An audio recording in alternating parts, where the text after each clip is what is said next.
You've heard about the six-figure salary in cybersecurity too, right? The flexibility to work from anywhere with Fortune 500 companies without any IT skills. It all sounds amazing, doesn't it? Do you also know that most people who try to break into cybersecurity will quit within 6 months? Do you? Not because they are not smart enough, but because they are following outdated advice that simply doesn't work anymore. Platforms like Reddit and Quora are flooded with thousands of questions every day from frustrated people trying to break into this field. You hear something like, I've applied to 200 jobs and got 0 calls back. Do I need a computer science degree? Or which certification should I get first? These are all valid questions, but you are asking them in the wrong year. So today, I want to show you exactly how to break into cybersecurity and reach that six-figure salary without wasting years, thousands of dollars, or valuable time combing through the internet for answers you won't find. In the next few minutes, I will share with you the only entry points that actually work in today's market. Not only that, which doors you should not be knocking. Don't even bother knocking on those doors. How your current job experience is valuable, even if you think it has nothing to do with tech. And lastly, a simple 5-year plan that will help put you miles ahead of others, okay, that are trying to make the same career change. And if you're serious about making more money and building a stable career in cybersecurity, trust me, you need to watch this video to the end. And while you're at it, don't forget to hit that subscribe button. What I'm about to share might save you from making huge mistakes that cost time and money. So on that note, let's get started. Some years ago, I met this guy, Matt. He was, working in a restaurant kitchen when he decided to switch to cybersecurity. His friends and family thought he was crazy. They told him, you need a computer degree. You have to start in IT first. You're too old to change careers. Sounds like what people have been telling you too, right? Meanwhile, you keep hearing about the millions of unfilled roles worldwide. But that is true. Why can't you land just one? Only one of them. Most people go about it all wrong. They spend thousands on degrees and random certifications without knowing which path actually leads to job offers. The real problem isn't that it's hard to get in. The problem is that nobody shows you the real map. Everybody just says, get your security plus certification and apply to every security job you see. That's like telling someone who wants to be rich to just save money and invest. Sure, it's technically right, but it doesn't actually help you, does it? No, of course not. Here is the first big insight you need to know. How you get in matters more than anything else. Most people keep applying to security analyst jobs with no experience and they wonder why they get rejected. That's like trying to play for the Lakers just because you know basketball rules. Doesn't make sense, correct? If you want to change careers into cybersecurity, there are exactly 4 doors that actually work. I know I talk about GRC a lot, but I know GRC is not everyone's cup of tea. I know that. So let's talk about those 4 doors and maybe you will find what works for you. The first is Security Operations Center Analyst. But this only works if you already have IT experience or finished a good boot camp that helps with job placement, okay? The second door is IT auditor or compliance analyst. This is perfect if you have experience in finance, accounting, project management, or any regulated industry. Then the third is regular IT job at a company with a security team like help desk or tech support, where you can move into security later. And the fourth door is apprenticeship programs. Yes, these are amazing because companies train you while paying you at the same time.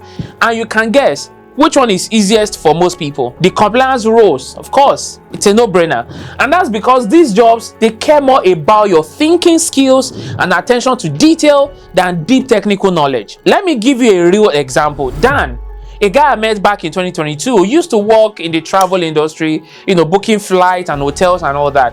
When COVID hit and travel stopped, he switched to cybersecurity, okay? No tech, no certifications. How? He used his customer service skills and attention to detail to get a compliance role. Now think about the fact that even a store manager with 0 tech background can move into a security governance role, making $80,000 plus in just 1 year if they take this path. But you need to know something important. These entry roles might pay less at first than the technical security jobs, but they get your foot in the door. And once you're inside, everything changes. Now, before I share the second insight, I will completely change how you see your current experience. Take a second to hit that like button, okay? If you're finding value in this approach that nobody else is talking about, that simple action help this video reach others who are also struggling with the same challenges. Here's the second big insight I want to share with you. Your current career is actually your secret weapon, not something to hide. Let me tell you what I've seen in this industry. Back in 2015, the cybersecurity playbook was simple. Wipe your resume clean, wipe it off, non-technical experience, okay? Get a bunch of certifications and then hope someone would take a chance on you. I've watched brilliant people with decades of professional experience act like none of it mattered. They would show up as blank state, competing with fresh college grads, and they kept losing. But here is what I've learned from watching hundreds of career transitions. The people who succeed fastest are those who leverage their past careers instead of hiding them. Think about the actual work of cybersecurity. It's not just typing code in a dark room. It's understanding risk, communicating complex ideas, managing incidents, building processes, and protecting business assets. These are all transferable skills that you've already developed in your current career. If you've worked in finance, you definitely understand how to assess risk and protect valuable assets. If you've been in healthcare, you already know compliance frameworks and protecting sensitive information, okay? And if you've been a teacher, my favorite people, you can easily explain complex concepts in simple terms, and that's a rare and valuable skill in security. What if you served in the military? You understand threat assessment and crisis response.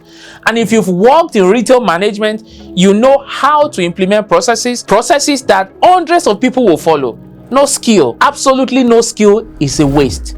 The market is saturated with technical people who can't communicate or understand business context. Your technical background is precisely what makes you valuable in 2025 security landscape and even beyond. So the key is packaging your experience differently. Don't just list job titles. Extract and translate the security relevant skills that you've already mastered, okay? And that's exactly where most career changers get stuck. They don't know how to translate what they've done into what security teams are actually looking for. But don't worry, the strategy I'm about to share with you now will solve the problem once and for all. So let's move to the third big insight I want to share with you today. I know it completely contradicts what every cybersecurity recruiter will tell you, but it's based on what I've seen actually work versus what doesn't. Since 2018, I have noticed a trend among those who successfully transitioned into cybersecurity. The shocking thing is that the people who collected the most certifications often made the least progress. Meanwhile, those who focused on depth rather than breadth, they advanced twice as fast. This observation is also what gave birth to the 5-year roadmap I'm about to share with you, okay? I don't expect everyone to agree with it, and that's fine, but I've never been a fan of the conventional way of doing things, okay? So if you want a roadmap that is radically different but effective, get your pen and paper and let's get started. So year 1 on this roadmap is for strategic positioning and sets the tone for the remaining 4 years. In year 1, you choose one entry certification that perfectly aligns with your target role, okay? Not a collection of random credentials. Build one impressive project that showcases problem solving in that domain that you have chosen. And I have other videos on that project, okay? You can build projects that actually have value, all right? The link to that video will be in the description below. And then position yourself at the intersection of your previous industry and security.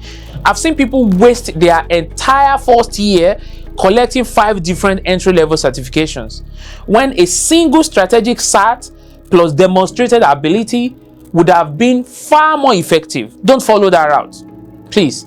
Now, in year 2, you need to make the specialization decision. This is where most people go wrong. By the end of year 2, you need to choose between 2 paths, okay? Technical specialist or security business leader. The technical path requires deep expertise in one area like cloud security, application security, etc. Okay, while the business path leverages your prior career experience for roles in governance, risk, compliance, or security management. And after guiding hundreds of career changers, here's what I've learned. Those with 10 plus years of prior professional experience almost always advance faster on the business path. Those earlier in their careers typically do better on the technical path, okay? But all of it still depends on your kind of person, your interest, your strength, and your career goals. So in year 2, you should be able to decide which path is best for you. Moving on to year 3 to 5, you need the depth advantage. The single biggest mistake I see is people constantly switching focus areas. They chase trends and never developing true expertise. Look, cybersecurity is not where you want to play around sampling. No, that's how people waste years when they could have been building authority in a particular space. By year 3, you should be going deeper, not broader. By year 4, you should be contributing knowledge back to the community. And by year 5, you should be recognized in your organization as the go-to person in your specialty. In cybersecurity, specialists almost always out-earn generalists. I've seen security architects focused solely on cloud environment earning $50,000 more than security directors with broader responsibilities. What's most surprising to me is how few people make a conscious choice about their path. They drift between roles, following whatever opportunity comes next without a strategic direction. That's why after 5 years, so many security professionals hit a plateau around $100,000, while others push well beyond $150,000, $180,000, even $250,000. Now that you understand the strategy behind successful career transitions, let's get tactical with an implementation plan that you can start using immediately. Okay? I get a lot of messages from people asking how they can break into cybersecurity. It's tough, especially if you're like how I used to be, stuck in a job that doesn't pay enough, or feeling like you've hit a wall. I get it. That is why I created something more than just these videos you're watching. Something structured, practical, and focused on real action. It's called the 5-day cybersecurity job challenge. This isn't just content you'll binge and forget. We're talking hands-on learning, real skills, and daily guidance. 2 hours a day for 5 days. It's all designed to push you from thinking about change to actually making it happen. Look, I love making these YouTube videos, but let's be honest, how many times have you watched a great video, thought, I'm going to do something about that, and then didn't? That is why this challenge is different. It's designed to be your support, okay? We're not just learning, you're giving tasks, actionable steps every single day with live Q&As where I personally help you avoid mistakes and land the jobs that will change your life. Watching my videos is great, but if you want to go beyond watching, if you're ready to take real steps toward a $250,000 career a year, come join the challenge.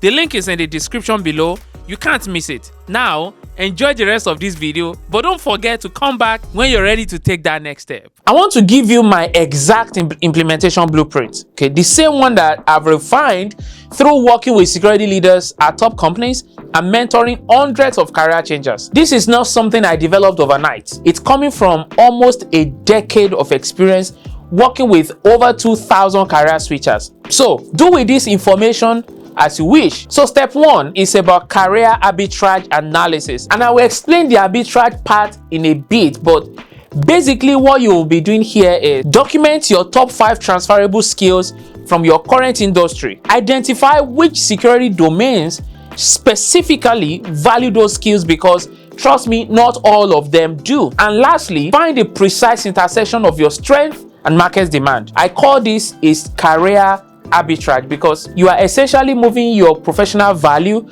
from a market that undervalues it to one that prices it highly. For example, a project manager skill might be common in general business, but they are rare and valuable in security operations.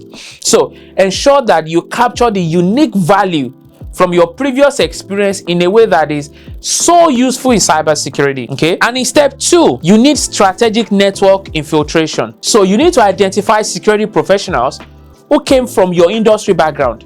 If you have sales experience, can you find someone doing well in cybersecurity that transitioned from sales? You can find them on LinkedIn. They are all over the place, just like that. Once you find them, study their transition path through the LinkedIn that I just mentioned. Look at exactly what roles breached their transition. Then finally, connect authentically by asking about their journey, not asking for jobs. Okay, I've tracked over 200 successful transitions since 2020. What's fascinating is that approximately 78% of successful career changers that I know found their first security role through someone in their extended network, not through applications. And now to step number 3. This is where you use the bridging strategy. Here, you want to identify security adjacent responsibilities that you can take on in your current role. And I will explain this in a bit. After that, document and quantify these security contributions. And lastly, create the bridge narrative. This shows that you're already doing security work. Okay, now let me give you an example of how this works. I worked with David, a logistics manager who couldn't get security interviews, right? We identified that his role in managing secure shipping protocols was effectively a security function. He documented his work, built a small portfolio around it, and landed a supply chain security role that doubled his salary. Don't say it won't work till you've tried it. Now, if you watch this video this far, it means you're learning something new. But if you haven't hit the subscribe button yet, now would be a good time to do that. Step number 4. This is where we build credibility architecture. Build one impressive project that demonstrates your problem solving in your target domain. After that, document it thoroughly with a case study approach, like problem, solution, outcome. Now, when you're done, share that insight publicly where security professionals gather, not just job boards. You'll get the feedback. All of them may not be nice, but trust me, you will learn and maybe even make new connections. The fact is, the landscape has changed dramatically since 2020. 5 years ago, certificates were enough. Today, remote workers competing globally, you need demonstrable work. I've seen people with no certifications land roles based solely on the strength of their project work. And now we're at the final step. Step number 5. This is all about precision targeting. And what do I mean?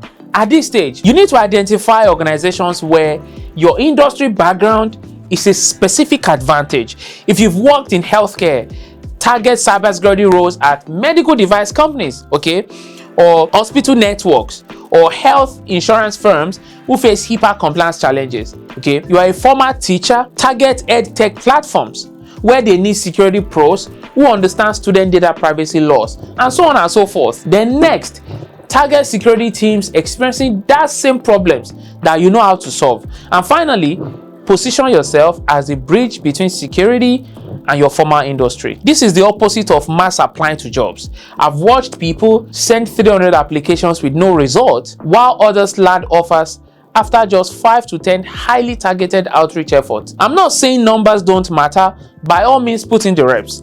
But even more importantly, you need to be aware that the most successful transitions happen when you position yourself not as a security beginner, but as a specific industry expert who brings security knowledge. It completely changes the perceived value equation. Now, it's important I say things as they are so you don't continue making the same mistake over and over again. When I first started advising people on cybersecurity careers years ago, I gave the same advice everyone else did. Get this cert, apply to these jobs, work your way up. But after watching hundreds of transitions up close, some spectacular successes and many painful failures, I realized something important. The cybersecurity industry is just like any other industry at the end of the day. Yes, the founders and all of us who are professionals in the field are still here, not just because we love the industry. That's important too. But we all need to see effort yield result, and the ultimate result is the bottom line. You know what that means? The industry needs to make money too. It desperately needs professionals who understand business context, professionals who can translate security concept to leadership and bring real-world perspective to theoretical threats. In 2025, the most valuable security professionals are not those with the most certifications. No, they are the ones who bridge worlds, okay?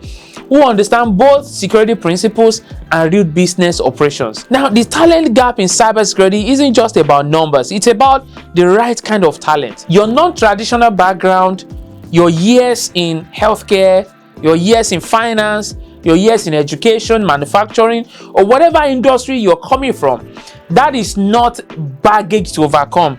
It's your competitive advantage in a market saturated with technical specialists who have never worked outside of IT. I've shown you a different path today, not the conventional wisdom, but what I've seen actually works in the real world.